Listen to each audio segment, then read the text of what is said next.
everybody. Welcome back to Leading Edge. My name is Tim Schneider with Aegis Learning, and this is our ongoing treatment and almost done treatment of the attitudes and beliefs that drive great outcomes for us. This is based on my newly released book, Rise, and I'd certainly encourage you to pick up a copy if you can. Now, today we're going to talk about an interesting one, and it has some of it makes me bristle a little bit. You'll probably detect that. But it's about genuineness and transparency replacing guarded and fake. And the two key benefits that are associated with making this attitude and belief set, that I'm going to be a more transparent, I'm going to be more genuine in terms of who I am, you can build significantly stronger relationships with other people. The other great benefit about, and especially for those of you, and a lot of you are in leadership roles, it makes you much more relatable.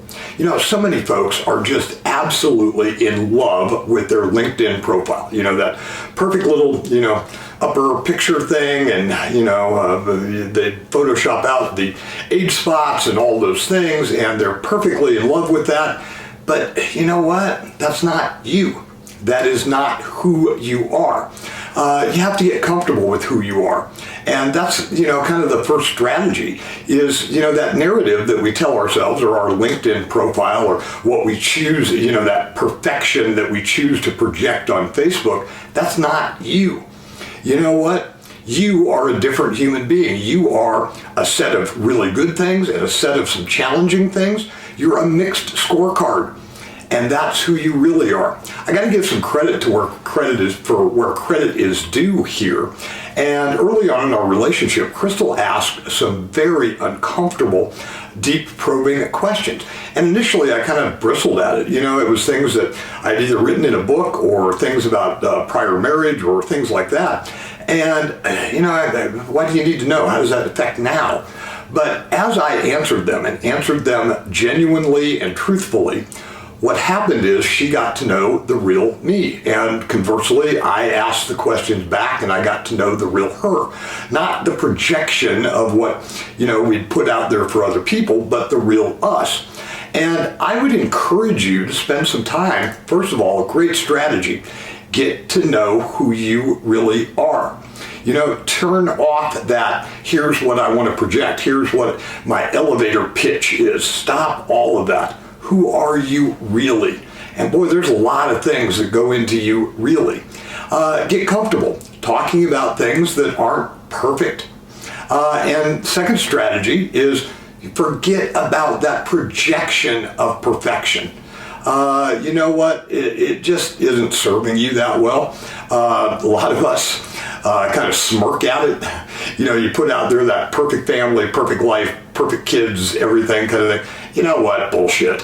None of it's perfect. There's stuff that goes on when nobody's around. It's not nearly that perfect.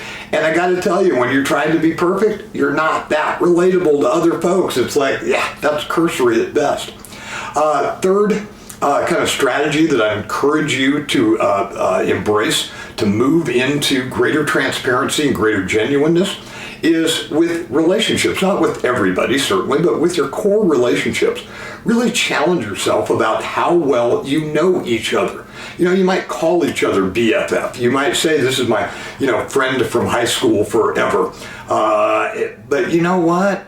How well do you really know each other? And spend some time. Ask those difficult questions. Ask what happened to the marriage. Ask what happened to this job and why it failed.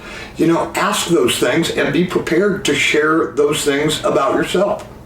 So again, that shift into being more transparent and more genuine strengthens our connections with others, makes us a lot more relatable to a lot of other folks because they've had the same kind of challenges too. They don't relate to perfection. And quite simply, it's good for our emotional and mental health to be really, truly genuine and self-honest with ourselves too. I hope you have a great week. We have a couple of little installments left in this series, and then we're going to kick off a really new one, also based on the book, but it's really cool at a different angle. Have a great week, everybody, and I look forward to seeing you soon.